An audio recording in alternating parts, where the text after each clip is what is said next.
I'm on a journey to get 100 platinum trophies on PlayStation, and my next game is the newest addition to the franchise, Borderlands 4. This is actually my first ever Borderlands game that I played through the story and fully experienced the game. I always have started the previous games but never made it far. I don't think I ever really made it out like the tutorial, but I figured with this new game that why not try to get the platinum trophy and see if I can actually get through one of these games. Now, on the True Achievements website, it says that this game takes somewhere between 80 to 100 hours to complete, and I want you to know, whoever put that, you can kiss my ass. Nah, in all seriousness, I did play through this game on hard for the story, and I was also doing a bit of exploring and trying to work on somewhat of a build for most of these trophies to fight the bosses. And also there was a few times that I went AFK for about an hour and just left the console on, so that's got to be taken into an account. So it definitely was going to add some time to the journey, but it kind of was pretty close. For this game, there are only 36 trophies, but some of these trophies take a good amount of time to complete the requirements for, which is crazy, and this will end up being my biggest trophy hunt so far. I didn't follow an official guide or anything for this hunt, but I will say that some of these trophies I did end up having to look up tips on how to do. And also I want to shout out Moxie here, because I used his builds from his videos during this time for the hunt. But with all that out of the way, let's get this started. Now, to my knowledge, just about every mainline game usually has the same objective. You play as a vault hunter and go after a big vault that's guarded by some big bad. This time around, the big bad is a guy called the Timekeeper and his army, the Order. They are in control of this planet called Kairos, which is where we'll be on this entire time. Now, for the vault hunters, we get to choose between Rafa, the Exo Soldier, Harlow, the Gravatar, Ammon, the Forge Knight, and Vex, the Siren. I ended up choosing Rafa mainly because I thought you couldn't get into the same lobby with someone if you were the same hunter. And my friend that I was going to end up running most of the endgame stuff with, he ended up choosing Vex, who was my first option. But I started playing late for this game. But Rafa is still a dope character too. I enjoyed my playthrough as him. We start off the story by getting captured by the Order and getting this device implanted into the back of our neck that lets the Timekeeper have the ability to control us. But we get rescued by this guy named RJ and his drone Echo 4. The drone actually has the ability to mute the Timekeeper's connection to the device in the back of our neck, and this is why the Timekeeper hasn't taken control of RJ yet. As we make our way through the Order facility and are about to escape, the Timekeeper takes control of us and uses Rafa to try to kill RJ, but then ownership of Echo 4 was transferred from RJ to Rafa to stop the Timekeeper from controlling us. But when Rafa realizes what happened, the Timekeeper ended up taking control of RJ and had him stab himself in front of us before the Order ships just blast us into the water. We wake up on a shore where we find another robot who, I'm not gonna lie to you, he's annoying as hell. And it turns out that this is Claptrap, and he somehow conned us into joining his Crimson Resistance group that will, with a huge effort from Rafa, will turn into a main force to fight the Timekeeper with. To start with this, you begin in the Fadefields region, and in this area, there's a group called the Outbounders, who was led by this guy named Rush. When talking with Rush, he wants to help us, but the first thing we need to do is to stop one of the Timekeeper's commanders, Idolator Soul. Soul was given control over the Fadefields, and he's in control of some sort of bioweapon, and so to stop them, we needed to recruit a former scientist of the Order who lived in a forest nearby. When we paid a visit to the scientist, we found out her name was Zadra, and before the conversation went any further, she ended up getting abducted by Soul, so we had to hurry and break into wherever she was being held captive to free her. Somewhere in between meeting Zadra and rescuing her, I got my first trophy in the game for hitting level 10 while I was doing side activities. Shortly after, I found a random dome that spawned out of nowhere, and when I went inside, there was a boss fight, and I later found out that these are world boss events. They're a solid way to get some good loot, and the bosses in here can be found in different areas in the region, but when I defeated the boss, I got a trophy for it. After rescuing Zadra, we go to her secondary hideout where we were able to get her to join the Crimson Resistance. It was also here that Zadra told us how to get to the Timekeeper, but in doing so, I must defeat his 3 commanders that each one controls a region, and I also have to get their bolt devices, which is similar to the one we have in the back of Rafa's neck. We already know about Idolator Soul, who controls the Fadefields. Then we learn of the other 2 areas, being Terminus Range, which is run by Vile Lichter, who is a mad scientist that betrayed his people in the region for a higher power, and also for the ability to experiment on whatever he wants. And the last area being Carcadia Burn, which is ran by Callus, who had gone mad and became the queen of this Ripper faction, which are basically the psychos from previous games, but on Kairos they became Rippers by ripping out the bolts in the back of their necks.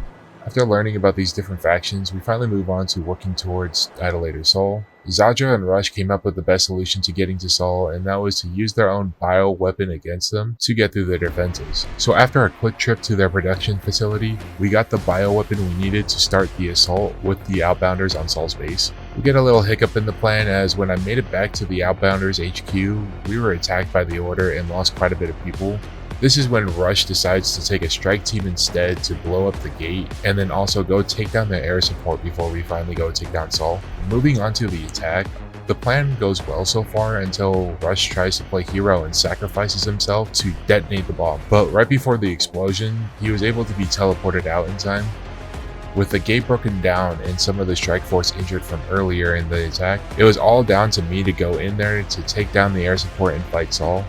His boss fight is still probably my favorite in this game, mainly because there was at least a mechanic for the boss fight, as his armor was the same material as the gate out front. So I just needed to get the bioweapon that he had attached to these spears and decided to drop from the ceiling to give to us, I guess, and then throw the bioweapon at Saul to begin a DPS phase. This is probably one of the closest boss fights in this game to a boss fight in Destiny. Yes, I loved playing Destiny years ago before Bungie decided they wanted to ruin their game. When I was able to defeat Saul, I went back to the Outbounders HQ to celebrate with them, and also was able to recruit them into the Resistance. At the end of this story mission, I unlocked my first story trophy. The next region I decided to take on was Carcadia Burn, and the group we needed to recruit were called the Electi, which are a group of citizens that used to live in Dominion City, which is the place where the Timekeeper is in, but they were basically abandoned and exiled into Carcadia.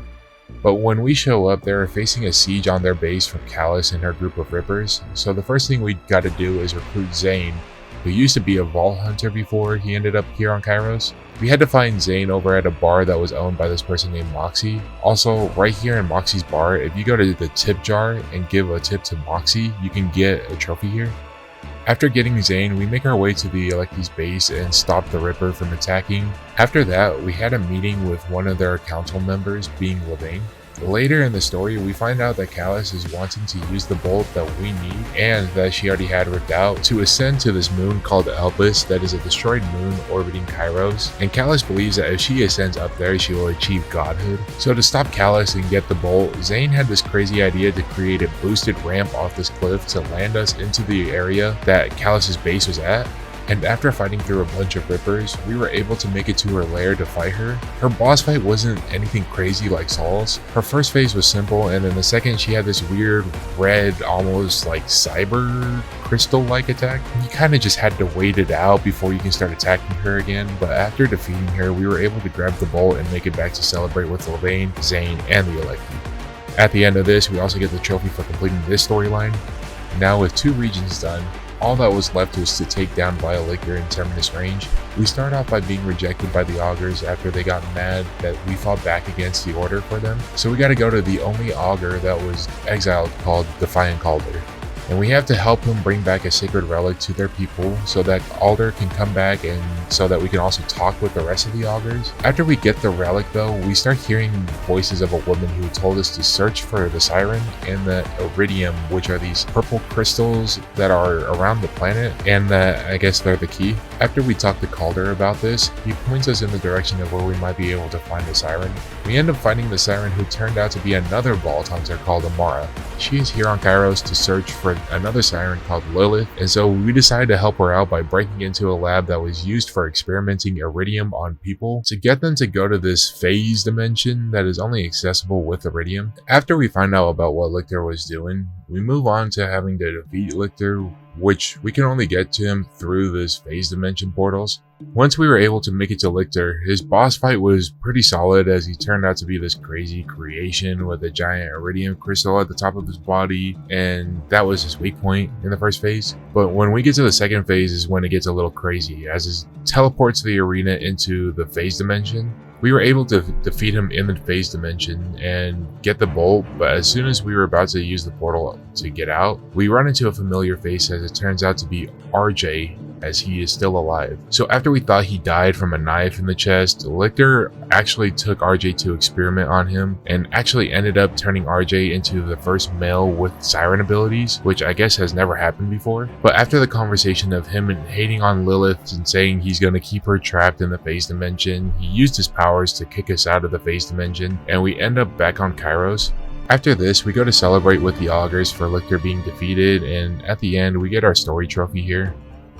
With 3 bolts collected and all the friendly factions recruited into the Crimson Resistance, we can finally go into Dominion City to take down the Timekeeper. The only problem with this right now is that the city is walled off and there's no way in as of right now, so our best way of getting into the city is to find Lilith, but the only remaining phase portals that we know of right now remains on the moon Elpis up in space. So our next step is to go with Amara and Zane to the space elevator that Callus had built to take them up there. But as we were going up the elevator, RJ found out what we were doing and tried to stop us, but we were able to send him flying off the elevator and make our way to Elpis. On Elpis, we had to head for the core of the moon, in which Amara opens up the portal for us to go directly to where Lilith is, and we free her from the dimension. As soon as we free Lilith, then we meet up with Amara and Zane again. Lilith collapses, and then shortly after we get attacked by Callus, who somehow survived our fight in Carcadia, and she also made her way up here to Elpis. We get into another boss fight with her that's kind of similar to the first fight, except now that it's on a piece of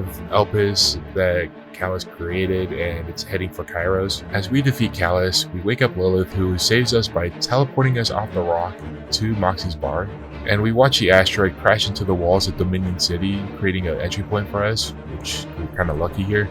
Shortly after, we get the trophy here for completing this story mission. After a short dialogue scene, we make our way into Dominion City, where we work with Zadra on figuring out how to get to the center to go up the tower, but there's a main defense here that's stopping people from getting too close.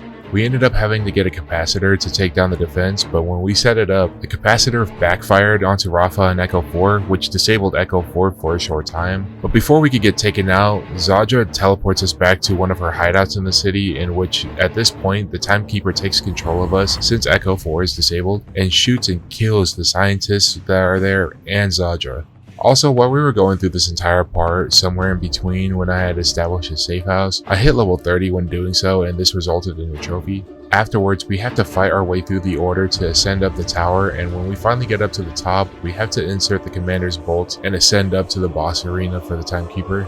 His fight was pretty crazy. His first phase was his regular form, and in the second phase was his giant guardian form, and in both phases he had a move where he could make the ground deal damage to you. But in the first phase it was only some areas, and on the second it was just the entire floor, so we had to use these platforms to stand on to fight. But finally, when we defeated the Timekeeper, there was a big cutscene, and then the credits rolled after. But when the credits were done rolling, the trophy for completing the story popped. Rafa alongside Lilith were able to enter the vault, which the entrance was in the room with him. In the vault was another being there, and I'm assuming this is a different version of Lilith because they have their Phoenix powers going on for them. But she gives us a prophecy about something that I'm assuming sets up the next game. Also, if you were wondering about RJ and if he was done for, he actually ended up kidnapping us right before we went into the vault to try to kill us in the phase dimension, but we were able to kill him instead, and finally he's done for, and then at the end Lilith just pulled us out. Now, we're not even a third of the way through the trophies if you're looking at the list, but after really going through this, most of them can be completed when hunting down one specific trophy, which is complete all side missions. This wouldn't be that crazy if there wasn't 98 side missions, which honestly, this might be my biggest gripe with this game, because like, I wouldn't be mad if most of the side missions were somewhat fun, but really felt like a good amount of them were just filler to give you something to do or to give you XP too. But who knows, I might be in the minority about this, or I just might not know what I'm talking about when it comes to these games. But anyways, my next trophy I was able to get was when I collected 60 cosmetics, and these can be collected from completing different challenges and missions in the game. In the game, after you were able to defeat the commanders and recruit each faction to the Crimson Resistance, they each have their own side missions and like their own storyline. And the first one I took care of was for the Outbounders. In this storyline, they worked to take control of one of these broken down order ships, and a group of the Outbounders decided to take off in the ship as that was their mission in the first place. And when I completed their storyline, the trophy popped. Afterwards, I decided to do some leveling as I was getting absolutely slammed in some of these side missions. And I learned that the best way to level up in this game were from doing the bounties on the contract board, which are just like miscellaneous missions, and bounties are just like what they say they are. You go to some spot where they are, find the target, and kill them for the reward. There's other ones too, but I mainly did bounties in this game and skipped over the other ones. But when I completed my 80th contract, I got a trophy here. After I got to a comfortable level in this game, because I figured I was going to hit max level through the side missions, I was going around discovering all of the main locations in each region, and I first went through the Fadefields, then Terminus Range, Dominion City, and Carcadia Burn. But I screwed up here. I made the mistake here of pausing the recording when I took a break because I ordered takeout and ate dinner real quick, and I forgot to unpause the recording when I finished up Carcadia Burn, and I didn't realize it until I was working on the Dominion City locations. Learned my lesson here to just end the VOD and start a new one. Anyways, when I was working on discovering the locations, a good amount of these locations were activities in the game which mainly had boss fights too, and when I completed all of them, I got the trophy to pop shortly after discovering all of the Dominion City locations. After all that, I went back to side quests, and during this I was able to hit level 50. Now, I was about done with all the side missions in the Fadefields that I knew of, and before I left here, I went to take care of the Easter egg that gives you a trophy. If you go to the shore on the left side of the Fadefields region, there's these barrels that each do its own elemental damage, and if you destroy these barrels in the correct sequence, then you'll get a little event of a cutout of some dude called Dr. Patricia Tannis, alongside with some other cutouts, and when the event ends, the trophy will pop. This next trophy is part of a side mission, and it's one of the 2 missable trophies in this game. So in this mission, you're on the hunt for the legendary vending machine after hearing about it from some other people that are also hunting for it. This has you going to different vending machines around the map and inputting a code by selling and buying items of different rarities in the correct order for a hint of where the machine is. When you finally get to the machine, you'll have to fight the machine as it's gone rogue, and when you finally defeat it, you will be able to buy 1 legendary from it, but if you don't buy the legendary and instead put in the code that's on the floor behind where the machine originally stood, you'll be given a photo of Zane and Levain, and if you return the photo to Zane at Moxie's bar, you'll complete the mission and be given some loot alongside the trophy. Next, I took care of the other missable trophy, and that started by checking on this guy that went through a phase portal but fell from the sky and fell to his death. After checking on the guy, there were some clues that led me to some scientists who was promising people of a way off the planet, but when you go through the portal, you get sent to a prison ran by the Order, so you have to find a way to free everyone and go back and stop the scientists. When you make your way back, you are tasked with shooting him, but there is an optional objective of punching him and he will fall into one of those portals.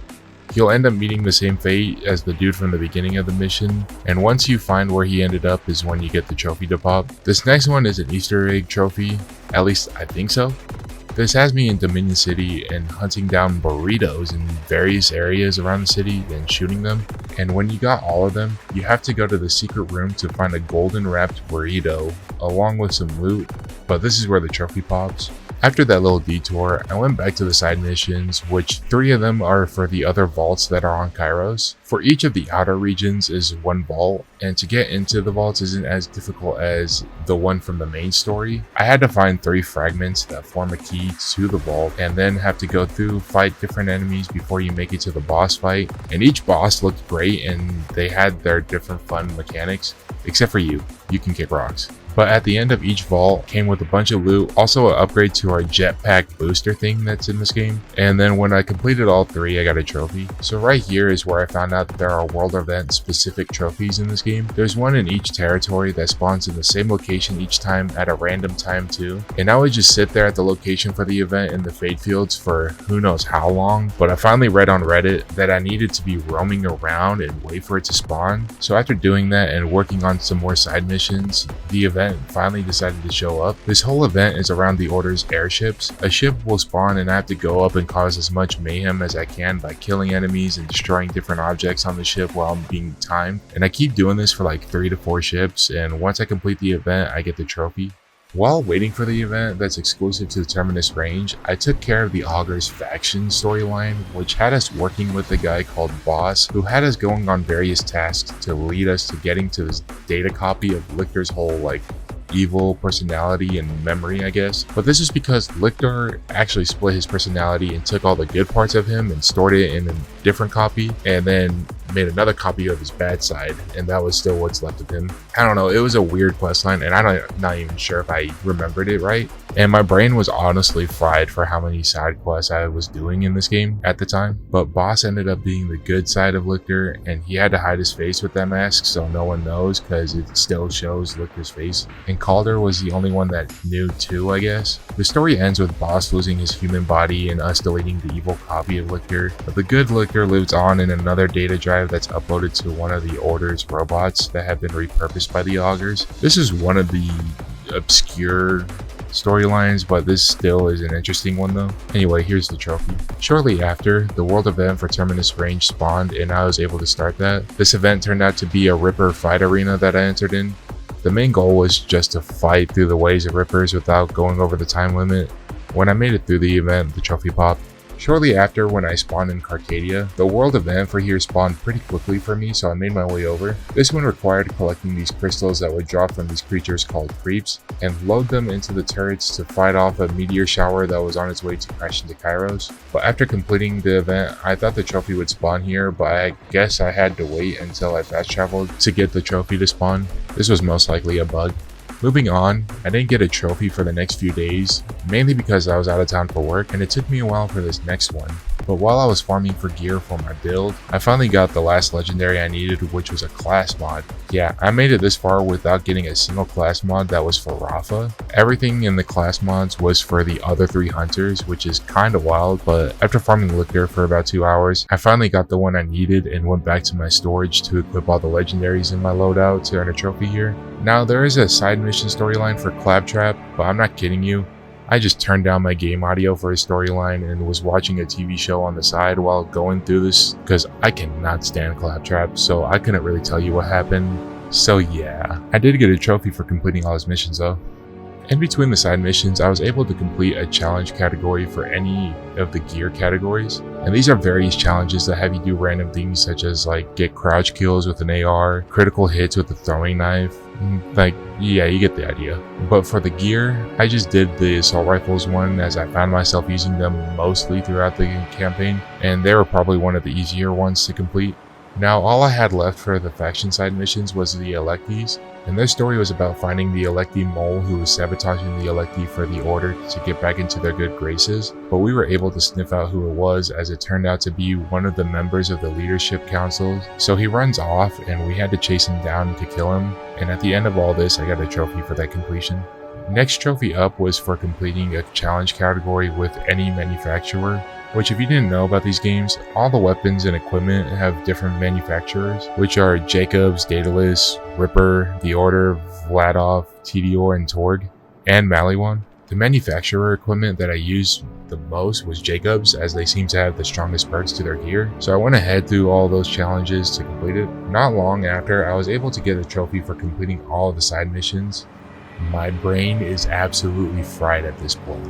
With all this done, I finally decided to tackle this next trophy, which was to get all of the personal vehicles in this game, which are kind of like the Sparrows in Destiny to help you get around the map. And with all the story missions, side missions, and activities done, I had 7 out of 10 unlocked. So where do I get these last 3, you might ask? I have to level up the other 3 hunters to the max level of 50 to unlock the rest of them. I also took too long and missed out on the XP glitch like how other people were able to do it, and I'm not gonna lie to you, I also may or may not have seen some streamers on TikTok that may or may not have been hosting modded lobbies, and I may or may not have tried to join them and ended up failing to do so because there may or may not have been hundreds of people that may or may not have been trying to join at the same time. So after those, and also multiple YouTube videos I looked up, the one that kept calling back to me like the green goblin mask was those damn bounties. I honestly don't know how many bounties I've done, and I never want to do another one in a Borderlands game for a long time. But I locked in because I was already in too deep for this platinum trophy. On the bright side though, after completing the main story and when you go to try to create a new character, you can create a new character and have it start at level 30 and with the main story done as well, so I can just jump right into the end game. But yeah, every day after work for about a week, I clocked into my other job that was being a bounty hunter, and I leveled up all the other hunters to get the vehicles to unlock this trophy. Also, I didn't record any of the gameplay for Vex and Amon because, well, that would have been a lot of storage on this hard drive, and I already have VODs from other games for Platinum Trophy videos that I'm going to work on after this, so yeah. Now the last trophy left I have to get is to reach the rank of Ultimate Vault Hunter 5. Ultimate Vault Hunter is basically an endgame difficulty that gives you more XP, money, and better loot, but the only way to increase it is to do these different challenges that really just have you fight various bosses at the highest rank you have unlocked. And after that, you unlock a wildcard mission from Lilith, which is just a replay replay of an old story mission but with modifiers on. The missions were just the 3 commander fights and then the timekeeper one at the end. And when you complete that last wildcard mission is when we unlock the trophy, like right here. And there we go, another platinum trophy hunt done here. Honestly, I had a lot of fun with this game. The only problem I really seriously had was how many side missions there were, but it probably wouldn't have felt that bad if I actually knocked some out during the main story, but I really just bull rushed the main story. I still honestly play this game with my friends as we are just farming for the shiny legendary weapons and waiting for more content to be released, but I'm definitely glad I got this trophy and also that I finally got through one of these games because I see the hype now. It's fun when you get to the end game stuff. If you guys enjoyed this journey, then please leave a like, comment what other games I should go get the platinum for so I can add it to the road to 100 platinum trophies. And if you want to see more content like this, go ahead and subscribe to the YouTube channel. And also follow all the other socials too that are down in the description. Hope you all have a blessed day and I'll see you on the next one. See you.